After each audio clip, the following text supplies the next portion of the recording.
અમય બળનો પ્રતાપ નૃત્યાંગનાની દીકરી ગોધરામાં રહેતા શ્રી ગુસાઈજીના સેવક નારાયણદાસ દ્વારા નૃત્યાંગનાની દીકરી વૈષ્ણવ થઈ હતી.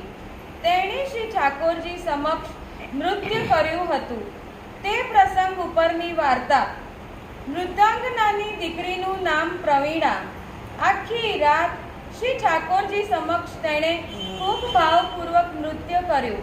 સવાર થતાં થતાં શરીરનું ભાન પણ ભૂલી ગઈ. મંદિર પાસે જ બેસી ગઈ. તેના ઘેરથી માણસો બોલાવા આવ્યા. જાણે તે કોઈને ઓળખતી જ ન હોય તેમ સૌ માટે ટગર ટગર જોયા કરે, કશું બોલે નહીં. માણસો તેનો હાથ પકડી તેને ઘેર લઈ ગયા. તેની માતા અને ઘરના બીજા લોકો તેને ઘણું પૂછે, ઢંઢોળે, પણ જાણે તે બધું ભૂલી ગઈ હોય તેમ જોયા જ કરે, જવાબ જ આપે નહીં. થાકીને લોકો કહેવા લાગ્યા, આ તો ગાંડી થઈ ગઈ છે, યાદદાસ્ત ચાલી ગઈ છે. જરૂર પેલા નારાયણ દાસે આના ઉપર કંઈક પ્રયોગ કર્યો હશે. ગઈકાલ સુધી કેટલી હોશિયાર અને સમજદાર હતી. પ્રવીણાની માતા છાતીઓ કૂટતી જાય અને રડતી જાય. ઘણો ઉપાયો કર્યા, વેદ હકીમને બોલાવ્યા, પણ પ્રવીણા પહેલાની જેમ સ્વસ્થ થઈ જ નહીં. આખરે સૌ થાક્યા, સૌ પોતપોતાના કામમાં લાગ્યા. પ્રવીણા એના ઓરડામાં એકલી પડી ગઈ. તેણે જોયું કે આજુબાજુ કોઈ નથી, એટલે બધાનું ધ્યાન ચૂકવી તે નારાયણદાસના ઘેર દોડી ગઈ. ત્યાં તેણે સારી રીતે નારાયણદાસ સાથે વાત કરી, તેના ઘેર બનેલી સર્વ હકીકત કહી. નારાયણદાસના ત્યાં જ તેણે પ્રસાદ લીધો. બીજી બાજુ તેના ઘરના લોકો પ્રવીણાને શોધવા નીકળ્યા. શોધતા શોધતા તેઓ નારાયણદાસના ત્યાં આવ્યા. પ્રવીણાની માતાએ અને સાથેના માણસોએ નારાયણદાસ સાથે ઝઘડો કર્યો. નારાયણદાસે એક જ જવાબ આપ્યો, આ રહી તમારી છોકરી. મેં કોઈ મંત્ર પ્રયોગ કર્યો નથી. મારે એવું કરવાની ગરજ પણ નથી. તેને શું થયું છે તે હું જાણતો નથી. આજે પણ તે વગર બોલાવીએ મારે ત્યાં આવી છે. તે ભૂખી હતી એટલે મેં ભોજન કરાવ્યો. તમારી દીકરી છે, ખુશીથી લઈ જાઓ, મને શો વાંધો હોય. પરંતુ પ્રવીણાની માતા ભારે ક્રોધમાં હતી. તેણે નક્કી કર્યું હતું કે આ નારાયણદાસને સીધો દર કરી દેવો. એટલે તેણે એના માણસોને કહ્યું, આ માણસે જ આપણી છોકરીને આવી સ્થિતિ કરી છે, એટલે એને પકડીને કચેરીમાં ચાલો અને દંડ થવા જ જોઈએ. બધા નારાયણદાસને કચેરી લઈ ગયા. કાજીને ફરિયાદ કરી. કાજીએ નારાયણદાસને પૂછ્યું, આ લોકો કહે છે તે સાચું છે? ના, બિલકુલ ખોટી વાત છે. હું આ છોકરીને ગાંડી શા માટે કરું? તે મારા ઘેર આવી એ પહેલાંની જ આવી હતી. વગર બોલાવે આજે મારા ઘેર આવી છે. ભૂખી હતી એટલે ભોજન કરાયું. કોઈ ભૂખ્યું હોય તો 2 રોટી ખવડાવીએ એ તો દયાનું કામ છે ને. બાકી મારે બીજો કોઈ સંબંધ નથી. કાજીએ નૃત્યાંગનાને કહ્યું, આ માણસને શો સ્વાર્થ છે કે તારી છોકરીને ગાંડી કરે? તું ખોટી ફરિયાદ કરે છે. ઘેર લોકોએ કહ્યું, બાઈ, આ કંઈ સારી થાય એવા લક્ષણ દેખાતા નથી. હવે તારે માથે પડી છે. તને ખવડાવવાનો ખર્ચ પણ માથે પડશે.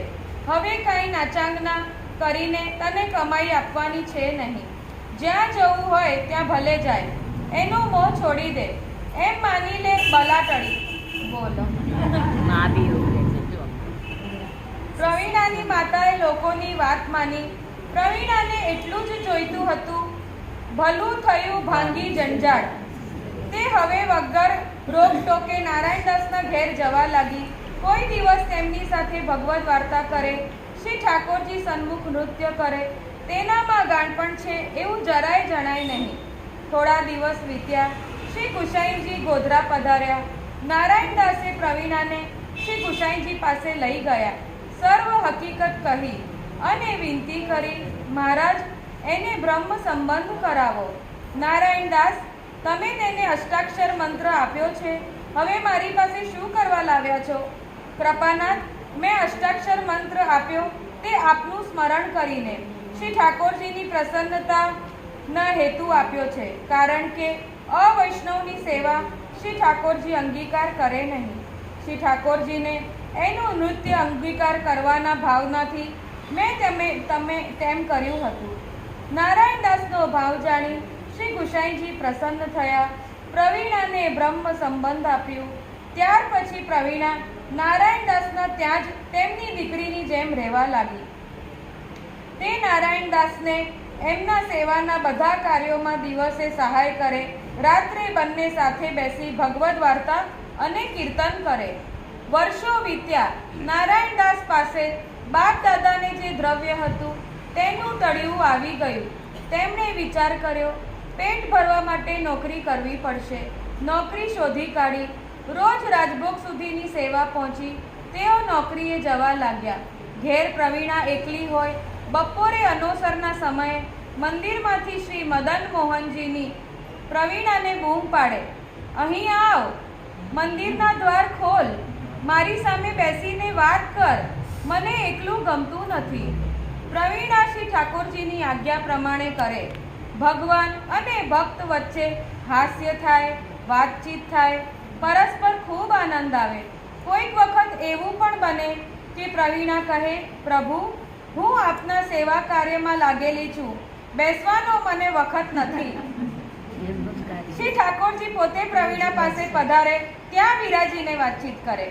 એક દિવસ પ્રવીણા શ્રી ઠાકોરજીના મંદિર પાસે દ્વાર ખોલીને બેઠી હતી. નારાયણદાસ અચાનક નોકરી પરથી વહેલા પાછા આવ્યા.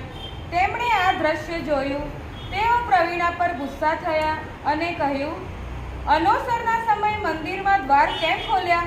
સ્નાન કર્યા વિના તે ત્યાં કેમ ગઈ? તું શું કરે છે? શ્રી ઠાકોરજીએ નારાયણદાસને આજ્ઞા કરી. એણે જે કર્યું છે તે મેં મારી આજ્ઞાથી કર્યું છે. મારા બોલવાથી તે આવી છે, માટે તેના ઉપર ગુસ્સા ન કરો. કૃપાનાથ, મને ક્ષમા કરો. હું જાણતો નહોતો એટલે મેં તેને ઠપકો આપ્યો. કાલથી તેના મારા શ્રી અંગની સેવા પણ આપજે. તે મારા શિંગાર પણ કરે. બીજા દિવસથી પ્રવીણા અપ્રસમાં સ્નાન કરી શ્રી ઠાકોરજીની સેવા શૃંગાર કરવા લાગી. શ્રી ઠાકોરજી તેના પર ઘણા પ્રસન્ન રહેતા. શ્રી ઠાકોરજી અનોસરમાં પણ દરરોજ તેની સાથે પ્રત્યક્ષ હસી વિનોદ કરતા. સિદ્ધાંત નવનીત. પુષ્ટિ માર્ગમાં પ્રભુની કૃપા જ મુખ્ય છે, તે જ નિયામક છે. માટે તો તેને પુષ્ટિ માર્ગ કહ્યું. પુષ્ટિ એટલે કૃપા. જે માર્ગમાં પ્રભુ જીવની જાતિ, વિદ્યા, રૂપ, ભાવ, શીલ, સંપત્તિ કશાથી રીઝ્યા વિના કેવળ મેઘની જેમ કૃપા વરસાવી દે, તેનું નામ જ પુષ્ટિ માર્ગ. પ્રભુ પ્રમેય સ્વરૂપ છે, એટલે ક્યારેક સર્વ પ્રમાણોની મર્યાદા પણ પોતે તોડે છે, કારણ કે તેઓ કરવા જેવું, ન કરવા જેવું અને વિપૃત હોય તેવું પણ પોતાની ઈચ્છાથી કરી શકે છે. તેમને કોઈ અટકાવી શકતું નથી. શ્રી મહાપ્રભુજીના માર્ગ જે જીવ શરણે આવે છે તેનો ઉદ્ધાર પ્રભુ પોતાના પ્રમેય બળથી કરે છે. આ શરીરથી જ પોતાના સ્વરૂપાનંદનો અનુભવ કરાવે છે અને વ્રત ભક્તોને જે પરમ ફળ આપ્યું તેનું પણ દાન કરે છે. પુષ્ટિ માર્ગ સાધન માર્ગ નથી, કૃપા માર્ગ છે. પુષ્ટિ માર્ગમાં પ્રભુ પોતે જ સાધન છે. નવરત્નમાં શ્રી મહાપ્રભુજી આજ્ઞા કરે છે કે ગુરુની આજ્ઞા પ્રમાણે સેવા કરવી. તેથી શ્રી મહાપ્રભુજી અને શ્રી ગુસાઈજીએ સેવા માર્ગની રીત અને મર્યાદા બાંધી આપી છે. તે પ્રમાણે વૈષ્ણવે સેવા કરવાની હોય. શ્રી મહાપ્રભુજી તે જ ગ્રંથમાં આજ્ઞા કરે છે કે ગુરુની આજ્ઞા કરતા શ્રી ઠાકોરજી સેવા માટે કોઈ જુદી આજ્ઞા કરે ત્યારે તે આજ્ઞા જો શ્રી ઠાકોરજીના સુખ માટે હોય તો તેનું પાલન કરવું, પછી ભલે તે આજ્ઞા ગુરુની આજ્ઞાથી વિરુદ્ધ હોય. તે ગ્રંથ પરની ટીકામાં શ્રી ગુસાઈજી સમજાવે છે કે ઠાકોરજીએ કરેલી આજ્ઞા તેમના સુખ માટે ન હોય પણ સેવા કરનારના સુખ માટે હોય તો તેનું પાલન ન કરવું, ગુરુની આજ્ઞાનું જ પાલન કરવું. શ્રી ઠાકોરજીની આજ્ઞાનો હેતુ સમજીને તેનો સ્વીકાર અસ્વીકાર કરવો. અનોસરમાં શ્રી ઠાકોરજીના મંદિરના દ્વાર ખોલાય નહીં, તેમજ સ્નાન કર્યા વિના મંદિરમાં પણ જવાય નહીં.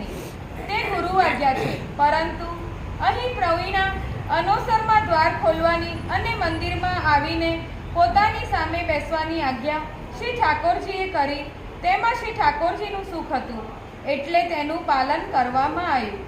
શ્રી ગુસાઈજી પરમ દયાળ.